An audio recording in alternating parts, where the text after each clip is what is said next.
Mga kagimat, mga antingeros, si Apo Michael, mga kagimat, isa siyang albularyo.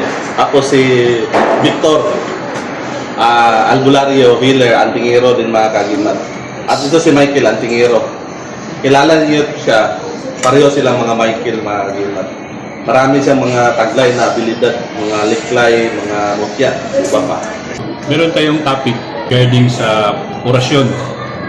Kasi pag sabihin ng mga tao, pag madinig nila, isa kang healer, isa kang manggagamot, tapos orasyon or Latin yung gamit mo, ang notion, ang darating sa kanilang isipan, yung unang darating, sa demonyo ka agad. Sabi na, wag yan, mga orasyon gamit yan. Igusom daw, igusom. Anong meaning ng bro? Ng orasyon, Latin? Kung in-transliterate natin into English, anong ibig Ang sabihin? meaning ng orasyon sa English is like praying. It's like action words. So meaning ng orasyon, hindi siya evil kasi nagdasal ka. Hindi. So depende lang sa kung saan ka nagdasal, sa Diyos o sa demonyo. Correct. Kaya kanang orasyon, lang Sa'yo.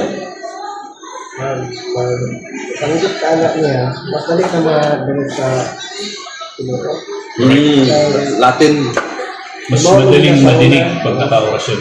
Ito talaga, based on experience talaga, nung una naming pagdating dito sa Cagayan, doon sa bahay na inirintahan namin, first night namin, naka-encuentro ako ng evil, something. Before dyan, mga Agimat, si Victor, open yung spiritual eye niya, nakita siya ng spirito.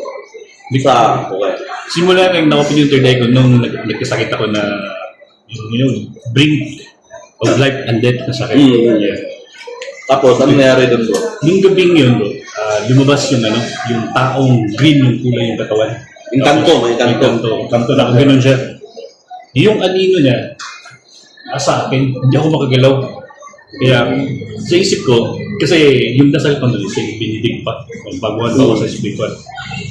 Pero yung naisip ko talaga na dasal is Our Father. Our Father. Ang maganda yung nadasal. Our Father. English bro or English, Tagalog? English. Our Father who art in heaven. Hindi ko madugtungan, bro. Gumagano yun sa akin. Nanigas yung bibig mo, ganyan. Hindi. Mawawala sa memory. Mawala sa memory mo. Our Father in heaven. Nag-iba ako.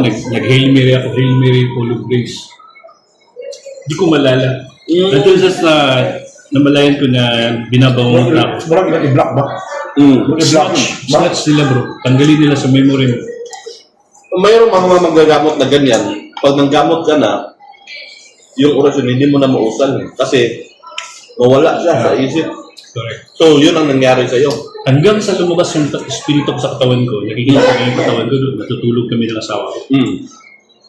Tapos hinihigop niya ako pag ganyan. Parang ano ko, helpless ako doon, parang hindi ako makagalaw. Yung mga dasal ko, hindi matuloy-tuloy. Naalala ko yung dasal ni Saint Benedict, kasi Saint Benedict yung una kong devotion. Cruz Sancti Pater Benedicte. Cruz Sancti kasi hindi na niya kayang tanggalin, tuloy-tuloy. Okay, so mas effective yun. Tuloy-tuloy na. Tapos nang dumating na ako sa harap na, doon ko na nakagalaw ako, suntukan talaga kami. Kasi talaga na... Bali, ang nangyari na nun, nang nagsuntukan kayo, sa astral realm yun nangyari. Astral realm nangyari. Doon ko na-realize na nasa spiritual pala kami. Nung tinulak ko na yung mukha niya, lumusot sa pintuan. Uy! Kasi yung nagsuntukan na, yung emotion ko, feeling ko, magnanakaw na nakapasok sa loob. So yung physical na katawan mo, gumagalaw. Nakikita ko sa baba. Kita mo sa baba. Nakikita ko sa baba.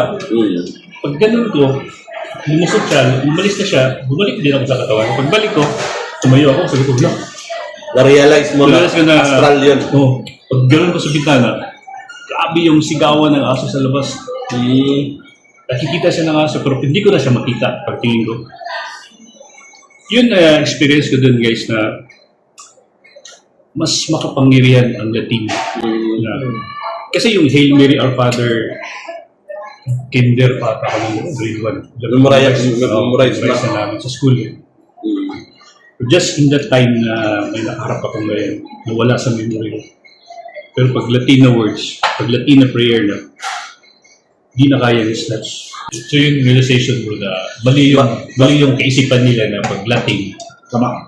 Sa demonyo, pag orasyon is prayer, Latin is just the language like English, Bisaya, Tagalog.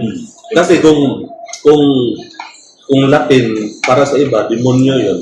So, ano ibig sabihin? Doon sa Roma, doon sa mga Latin kasing language nila, so demonic mga tao doon kasi nag-Latin sila. Hindi. Language lang yan mga kaagimat. Ang prayer ng orasyon is, ang orasyon meaning prayer. Correct. So, hindi ibig sabihin Latin, demonyo. Pero yung aom bro, ano na yan? Ma-consider na yan ng mga noun or like parang something na pangalan. Ang aum kasi sa ibang bansa, sa Hindu, hindi siya Latin. Isa siyang mantra. A-U-M. Ang aum, no? Ang pag-pronounce yan is Pero like, sa libro na ito, aom is like addressing it to the Heavenly Father. sa aklat ng lihim. Pangyayari sa lahat. Aom. Sa aklat ng lihim na karunungan, yung aum is ang pangalan ng Diyos na may pakpak. Oh. Nagpapaandar siya ng mga orasyon. O sa ibang mga bansa, sa mga Buddhist, sa Hindu, mantra siya. Pag-open ng third eye. Pero yung sa tatay ko, binata, ang gamit lang niya, kasi sinasabi ko, pag yung sato kanipo tinito peritas, ano lang yan, kumbaga susi yan sa mga lahat ng mga, hanggang hindi, yun ang paniniwala. Siyempre, yun ang ano niya, nakasanayan niya sa bata pa siya. Ang sa kanya, Crisanto Sator. Ang sa kanya. Crisanto Sator, Aripo, Tinitiputas. Yun ang, ano niya, yun ang daladala niya hanggang matanda siya. Nakita niya sa ilalim ng bahay. Sa tol kasi, pwede kasi siyang ilagay mo sa huli. Oo, pwede. Yung Crisanto, meron siyang title, nakita ko, ipinsal siya. Meron akong research about sa Sator na nag-i-exist na siya, andun na siya, hindi pa nabuhay si Jesus. Kumbaga, sa kapanahonan, nag-i-exist na siya sa mundo. Oh, tama yan. Marami na gumagamit ng mga tao. Doon, based dun sa mga artifacts na inukit sa bato, carbon dating nila, mas luma pa ang nabubuhay pa si Jesus. So maraming klase sa Sator ba? Kaya ang ano ko, may Sator na Salutator, Adam, Kakila, Ursum, Abit. May Sator po na Sagay, Adunay, Tetragrammaton, Utsus, Rebikam. Yan, Coronados yan. Sa Coronados. Sa Coronados. Coronados at hindi Coronados. Marami siyang basag.